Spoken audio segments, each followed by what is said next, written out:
anigoo magacaygu yahay Maxamed Awil Cali garaadka Roma analysis ay garaadka Roma ku hadlaya magaca jaaliyada Soomaaliyeed ee wadanka Italiya ku nool meel kasta wax kaga noolaatay waxaan doonayaa halkan inaan hambaliyo iyo salaan uga soo jeediyo madaxweynaha dowladda federaalka ee Soomaaliya ee Soomaalidu dooratay inaan halkan uga soo jeediyo Xasan Sheekh Maxamuud waxaan kaloo salaamayaa Professor Jawari iyo Cambridge oo la shaqeynayo dhamaantood waxaan salaamayaa ummadda Soomaaliyeed meel allaale meel joogto ay shacab tahay gudaha joogto iyo haday dawladda joogtaba waxaan ugu hambaliyeynayaa oo salaanta sharafta leh aan u soo dilayaa waxaan raalli ku noqday oo maqsuud ku noqday wixii ay qabteen shaqada ay qabteen wanaageedii baan maqsuud ku noqday taasana keentay inaan annaga iyo ummadda Soomaaliyeed iyo jaaliyada Roma Faransa Milano Brescia Italia joogta inaanu salaanta soo gudbino waxaa nagu kaliifay waanu idinka dheernahay dhul fog baan joognaa laakiin waa idin la joogno la joogitaanka aan la joogno idinka ayaa ka shaqeeyay sida aanu hadda qof idin hortaaganahay baan idin arkayno dhaqdhaqaaqeena xarakaadkeena waxqabadkeena cadaaladdeena waxaanu nidhi wax fara badan oo Soomaalida laga sheegi jiray bay beeniyeen waxay beeniyeen Soomaalidu ma tashan karto Soomaalidu waxba kuma heshiin karto Soomaalidu waxba ma qabsan karto xurrada noocaas oo dhan maanta waa beenoobay halkii bay noqotay Soomaalidu kaga mahmaha jirtay balaaya waxeeda iyada kaale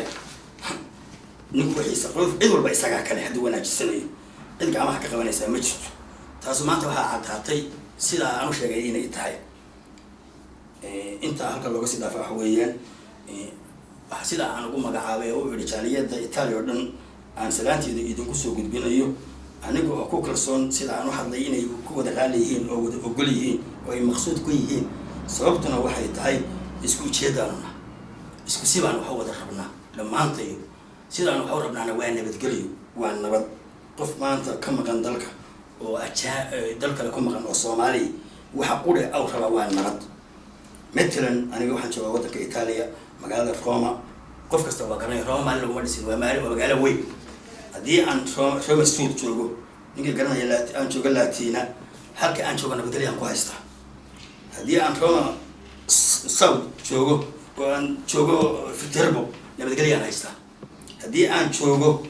روما تيبولي نبدأ عن هيستا هدي عن شو روما تيتافيكيا نبدأ عن هيستا وأقول يقول مقصود بدنا أفرط كون الروما هلك أن كتشوجو نبدأ كويستا وحنش على وها إن يتسوق الصومالي كده على بان الكاميرا حمرية نبدأ أن أركو أنا لا أتسوق الروما تسوق كده الصومالية أو كبول حاول تشوجا يكبكي تشوجا يكبارك يل تشوجا يكبوه هو تشوجا يكبرعات تشوجا يكبر تشوجا أنت أصوات بعض برواقع يا أنا إلهي كره شيء كم نجا معنته إيش شقية أنا واحد كفر حسني أو قدوميها برلمان كجواري يو كم نجيسة متحوينها يو كم نجا أصولي سدوانو شيخ حسن حوينها دولة الفيدرالكا